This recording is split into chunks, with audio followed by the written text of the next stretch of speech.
In the more recent area, steel is not looked upon as sexy, as the IT or as the car. And sometimes it looks, dull and unglamorous. So it's often difficult to demonstrate innovation in steel products. But you can do a great deal of innovation in processes, management processes, marketing and sales processes. For example, many of our steels are branded. And only about an hour earlier I was giving an interview and I was telling somebody, when I can see toothpaste and when I can see shirts and trousers and apparels and many other things in life getting branded, and there is something behind that brand and people are willing to pay a value for that brand, why can't steel be like that? And this is a question that we asked ourselves some 10 years ago. Today, many of our steels are branded and we get a premium and a justifiable premium on that brand because that brand delivers some value to the customer, a very quantifiable value. Very recently, in the last few years, we did a total re-engineering of our supply chain management processes, with which we actually can reduce the inventory of our customers by half, our own inventories by half, and we have created value for our customers. And in a technological area, just to give you an example, so there is a tremendous amount of innovative capability among Indians, provided you flame that innovation capability. And I'll give you one example of that flaming process. We have a program in the company which involves workers, and many of them are not greatly literate workers, and none of them have been to IITs and MBAs and so on. And this program is called the Manthan. It's called the Knowledge Manthan. Manthan in Hindi means churn. And about 30-40 workers assemble, and they just spend 2 hours talking of one particular problem in the plant. And we have now held probably 500 to 1,000 of those Manthans, and the amount of innovative ideas that come from people who have not been to schools, who have not had a formal education, who have not gone to MBAs, are really amazing, I can tell you.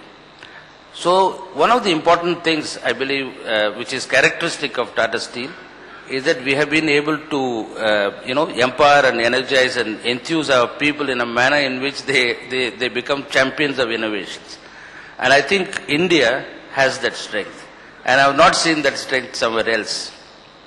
What is the greatest advantage of India? Its people.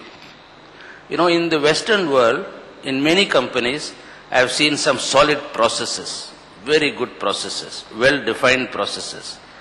But just by having well-defined processes, you cannot perform. You need passion to perform. We don't have very good processes in India. We are in fact weak in processes. But we are very strong on passion and probably make up, for part of the deficiency of the process by that passion. And if we are able to combine this passion of ours with a little better process that we can learn from the Westerners, I think we'll become a remarkable nation. So one is passion that we have to improve things. The second is our adaptability. The cultural adaptability that we have. We ourselves, as Prahlad mentioned, of different religions, different states, several, hundreds of languages. And for us, somebody coming from another state of India, speaking another language, we don't feel it. And you go to Europe, situation is very different. And this is a strength which we don't often appreciate. We have tremendous strength in absorbing and understanding and adapting to cultural diversity like no other race in the whole world has. It's a fantastic advantage.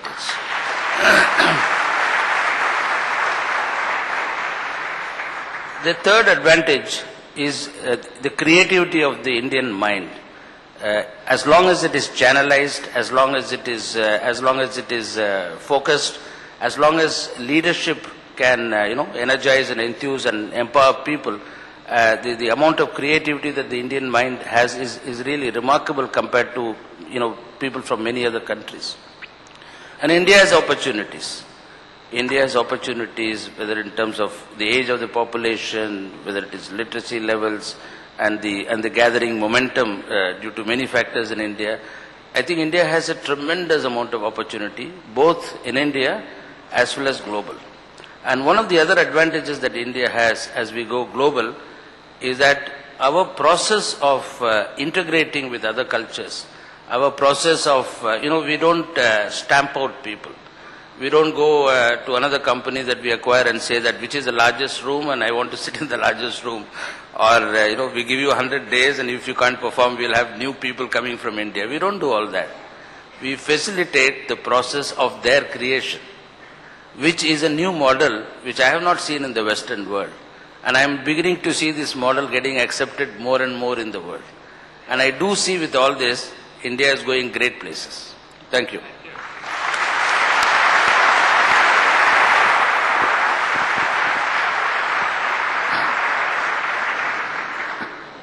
Thank you.